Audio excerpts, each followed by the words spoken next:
신약촌 친목입니다. 오늘은 주겸 고열 용융로 제작에 대해서 알아보겠습니다.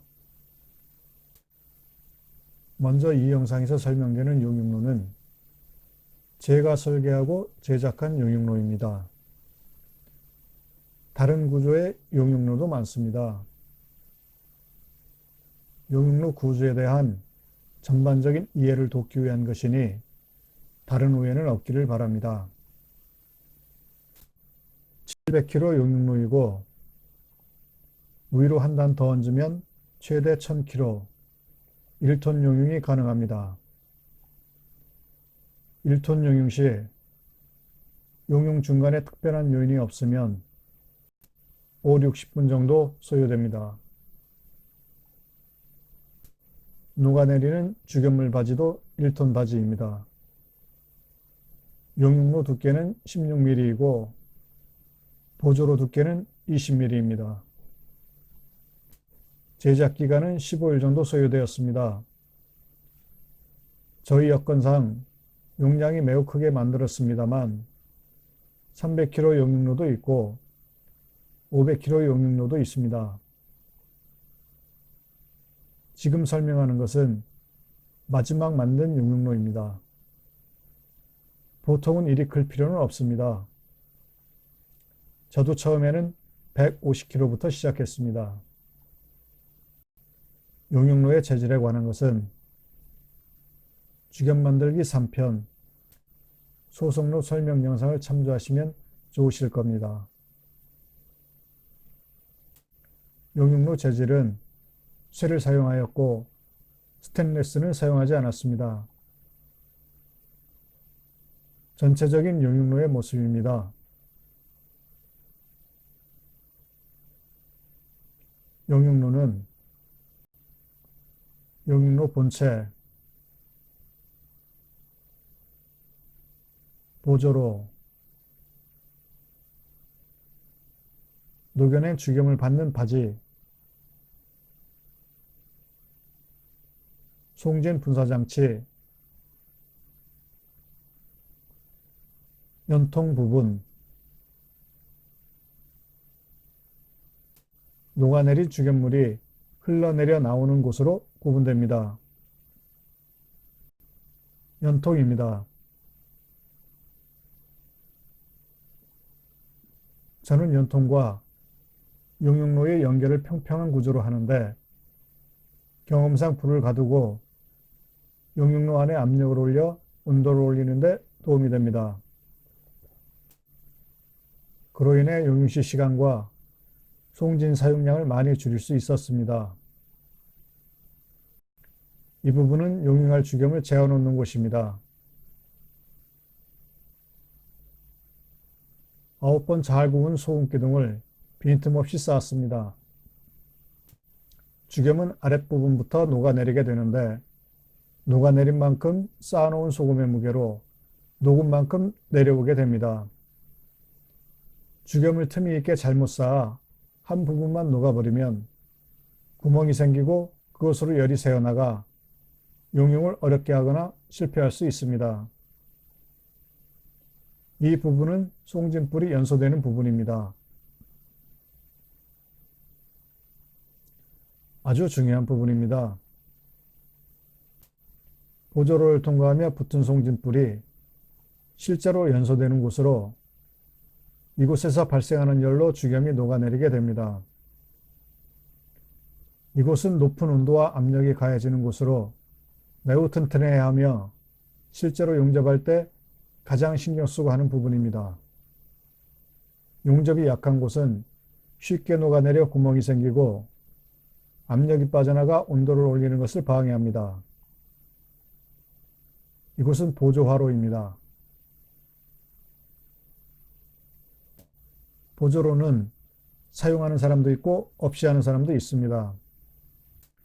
저는 경험상 보조로를 사용하는 것이 효율성이 더 좋다 판단되어 보조로를 사용합니다. 보조로는 송진 분사기에서 분사된 송진가루가 빠르게 진하면서 불이 붙을 수 있게 하는 장치로 열과 압력이 많이 받는 곳으로 매우 두껍고 튼튼하게 제작합니다. 보조로는 용융로의 크기, 송진 분사기의 풍속과 풍압 등 여러 조건을 고려하여 크기를 결정합니다.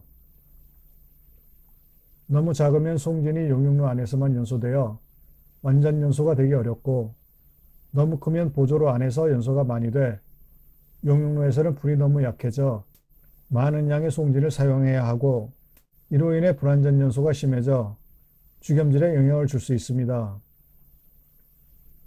얇은 쇠를 사용하거나 틈이 있으면 금방 변형이 되어 몇 번 사용하지 못하고 버리게 되며 용융로와 다시 해체하고 결합하는 작업도 매우 힘들게 됩니다.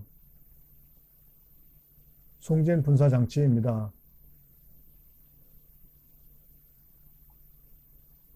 송진을 분사하는 장치는 보통 농기계용으로 나오는 일반 비료 살포기를 사용합니다. 일부 다른 여러분들도 사용하는 것으로 알고 있습니다. 여러 종류가 있는데 그 중에 알맞은 것을 골라 사용합니다. 기본적으로 장착된 기본 용기가 작아 용량을 늘려야 하는 문제가 있는데, 조금 늘려 쓰는 데는 간단한 방법이 있지만 용량을 많이 늘리는 데는 제약이 있습니다. 그래서 저는 용기는 따로 설계 제작해 본체와 결합해 사용하였습니다. 송진 분사 장치는 일정량의 송진가루를 분사하는 것이 가장 중요한데, 송진 특성상 열에 약하고 끈적거림이 있어 송진이 내려오는 입구가 막히는 경우가 종종 발생합니다. 사용 후 청소를 깨끗이 하고 관리를 잘하면 좀 더 낫게 사용할 수 있습니다만, 좋은 송진 분사 장치 개발이 필요합니다. 여러분의 지혜로 좋은 장치를 개발하시길 바랍니다. 녹아내린 주겸물을 받는 바지입니다. 녹아내린 주겸물을 받는 장치는 여러 형태와 크기로 변화해 왔는데, 주겸하는 사람들 각자의 생각에 따라 다르지만 대동소이합니다. 저는 반을 쪼개 나눠 분리하는 방법을 사용하다 밑부분 지름을 윗부분보다 약간 작게 하여 굳은 다음 분리를 보다 쉽게 하는 방식을 사용했습니다. 그러나 받는 중량의 증가로 뒤집는 어려움이 발생하여 밑판 부분과 몸통 부분을 분리할 수 있게 만들어 식힌 다음 몸통 부분의 쇠만 드러내면 주겸덩어리가 그대로 있게 해 분리 작업을 쉽게 할 수 있게 했습니다. 용융편에서 설명드렸던 바지 주변에 불을 피워 용융 상태를 오래 지속시키는 방법을 사용한다 했습니다마는, 이는 완성된 방법이 아닌 실험 단계의 방법이고, 용융 주겸의 상태를 최적화할 수 있는 방법의 정확한 데이터를 수집 연구하여 알맞은 가열 장치를 개발하고 좋은 주겸을 얻을 수 있게 노력해야 할 것입니다. 참고로 현재 주겸 용융 온도에 대한 여러 말들이 많습니다.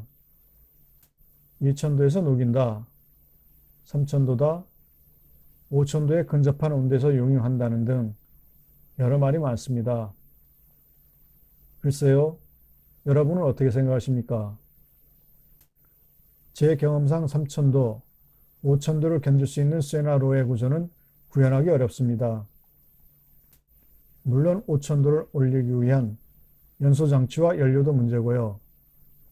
현재 사용하는 화석 연료를 일반 연소시켜 그런 온도를 올리기는 어렵습니다.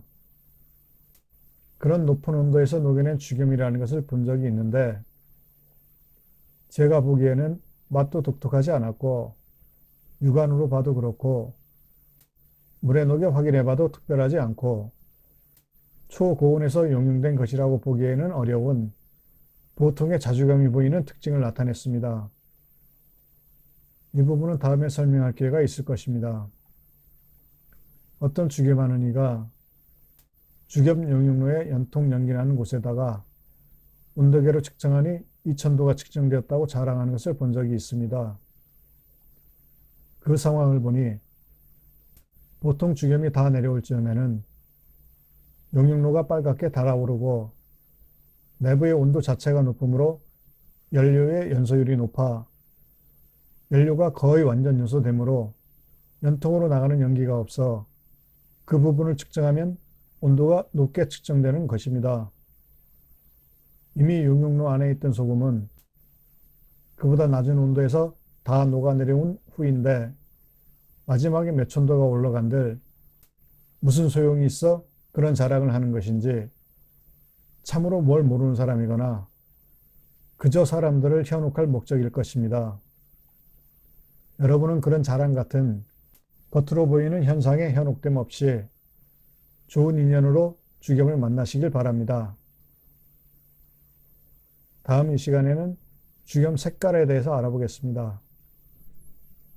감사합니다.